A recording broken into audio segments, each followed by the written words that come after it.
Dear friends and families, brothers and sisters, friends and families around the world, diaspora, Guyana, your friend, your brother, me, Haji, Dr. Roshan Khan, on In the Raw, RK's Guyana Free Media.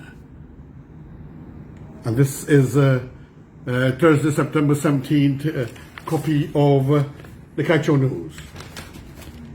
And give praise to my country, my God, a little respect for all the religions, peace and love and blessings to one and all. Remember, friends and family, we are all one human family under God. And whilst we might have different opinion, views, and politics and what's not, the fact remains that we all must remember that Guyana is our country, and we are all one people.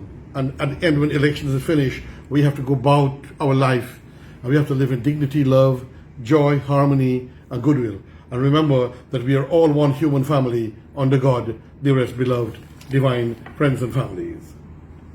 Barbados proves that the PNC leaders are frauds. Now, these are not my words. I'm just reading from the newspapers. So stop thinking that I am saying these things. I just like Freddie Kissoon's style of writing, and I read his articles and that of others as well. I just read one by Kemal King that was shown yesterday or something of that sort concerning the Uganda care in preparing the legislation for oil and gas. To the article. It was Raphael Trotman during the 5-month election rigging saga that made condescending remarks about the small populations of small CARICOM islands. Trotman is too ignorant to understand the historical sociology and culture of the West Indian Islands, according to Freddie Kissoon, and Kaiteur News columnist. These are not the words of Kaiteur News, but columnist. The countries are led by politicians who are essentially committed to the future of their islands. They believe in democratic norms. There are 4 national elections in CARICOM countries in recent weeks, and none went down the chasm of nihilistic depravities, animalistic, devilish, wicked depravities, nihilistic, ungodly, and so on.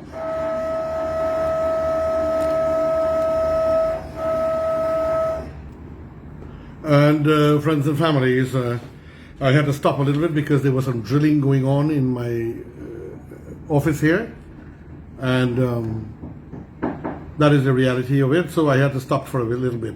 Nihilistic depravities, as Guyana did, St. Kitts, Suriname, Trinidad, and Jamaica. Remember, this is the raw, so you got to take some inconvenience, right? Little knocking, little hammering. Of rigged elections, there were no attempts at power grabbing.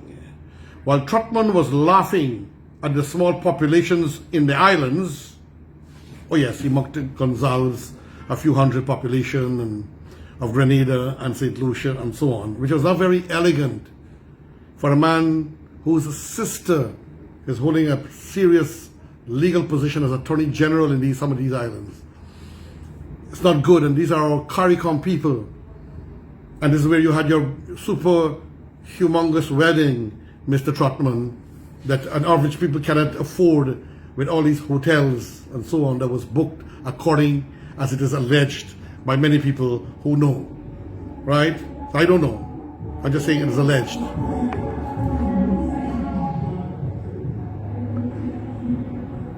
While Trotman was laughing at the small islands in the small population of the islands, he was involved in the rigging Guyana's elections, according to Freddie Kissoon, which none of the leaders in those CARICOM nations would ever contemplate. None of the leaders in these small territories that Trotman was ignorantly insulting would ever tell the world that half of 65 is 34. And that there is no legal avenue in a country to upturn the decision of the chief elections officer. Which lawyer would do that? You know, these are the words of Freddie Kissoon. For a minister of government to say things like that proves he's scientifically and morally unfit to be a minister in a country's government. History has been good to Guyana. Trotman and his colleagues in the AFC like Kaiteur, Kemraj Ramjatan, Dr. Vincent Adams and David Patterson are gone from power, never to return. But something happened in Barbados this week that we need to throw in the feces of faces like Trotman. Throw feces that we need to throw in the faces like Trotman and the entire PNC leadership. You know, this guy tongue is a bit sharp. He said so, you know. I can't write like that. I will never write like that. But it's his word and I'm reading, and it's newscast. Back to the article. Little Barbados, with its small square miles and small populations, have leaders who are more committed to the freedom of Barbadians than people like Trotman and his PNC and AFC acolytes. Barbados has now made 14 grams of marijuana legal. I think we should too. But no public smoking. Smoke in your home and home alone and designated places, not in the public to affect people's health and sensibilities. But we need to allow 14 grams in public as well.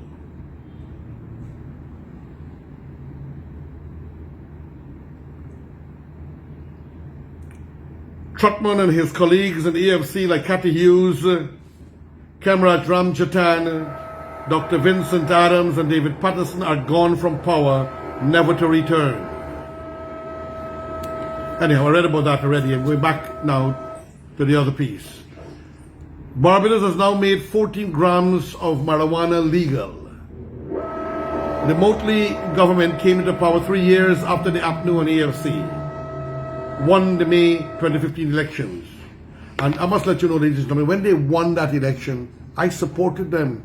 I stood with them and make pronouncements that no one must try to sabotage them or destroy the country, because they were genuinely elected, of course, through the auspices and betrayal of the AFC cabal, who caused the closure of the sugar estates in the Upper Quarantine and thousands and tens of thousands affected friends and families. But they did win the election, and so we have to accept that and work with them, and I stress that.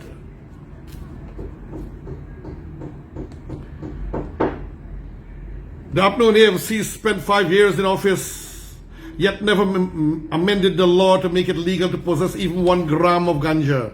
In fact, during the reign of APNU and AFC, persons went to jail for possession of a smoking utensil, just a pipe or something of that sort. People went to jail.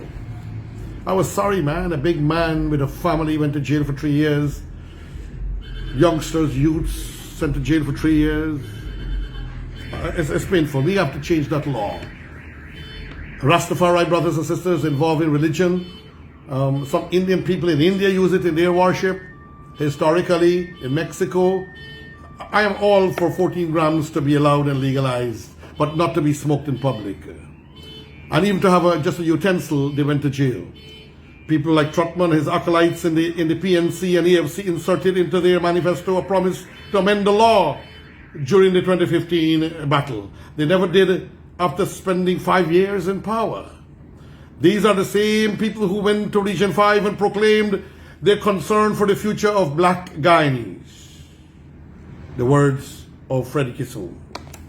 Many of those young men who were on a rampage in Region 5 last week after being incited to violence by PNC and AFC leaders are going to jail. If they smoke a gram of ganja, many of these poor souls do not know that once they enter a guilty plea, the magistrate has no jurisdiction to free them. A lot of lives were destroyed with that man having just a bit, even less than a cigarette, you know. In legalizing up to 14 grams of ganja, it is interesting to read the reason that Barbadian government gave. The statement said that charging and jailing people for a very small amounts is a waste of the courts and police time. I agree. And conviction has severe implication for employment prospects and visa applications. Almost 100% of the people jailed in Guyana for small amounts of the drug are Africans. That's true. Oh, that is true. Almost 100, 99.5%. And it's so unfair for these African youths to go to jail for a little bit that they may be used to relax and rest and so on. 14 grams. They can't trade that.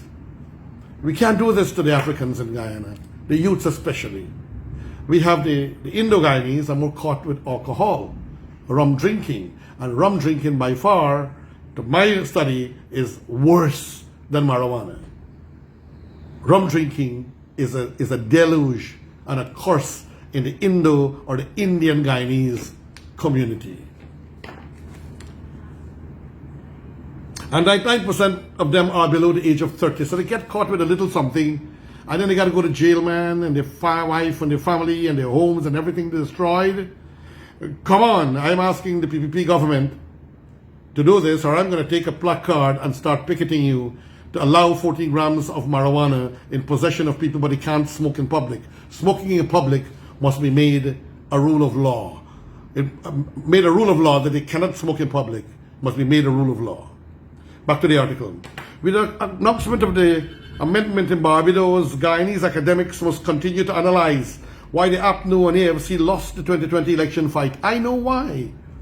The sugar workers, the Rastafarian groups, the indigenous peoples. That is why. It was not only in 2011, 2015 voters that turned away from the AFC in 2020, but African Guyanese showed immense and bitter chagrin with the PNC. See my columns of Friday, September 4th, 2020.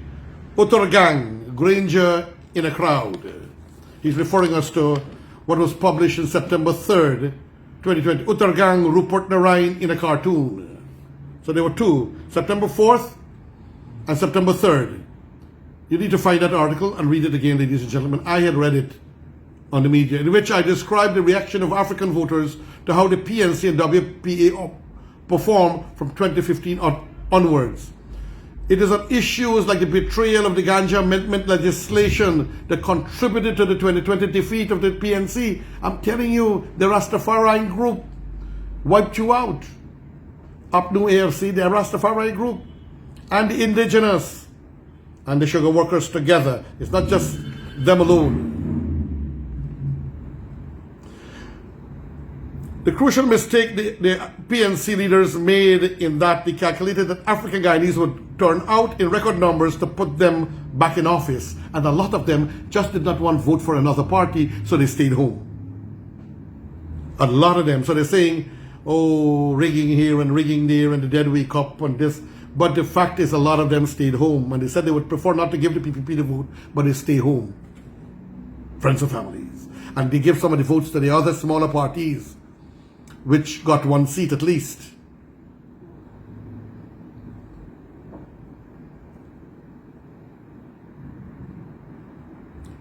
The crucial mistake the PNC leaders made is that they calculated that African Guyanese would turn out in record numbers to put them back in office. They think so, but things are changing. How come Indo-Guyanese did not vote in 2015 for the PPP? A large block of them. Things are changing in this country, and I'm happy for that.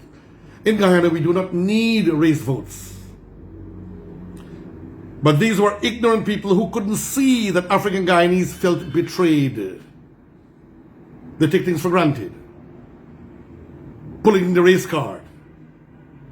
And the last paragraph, a substantial quantity of public servants probably did not vote because of their refusal to up the retirement age.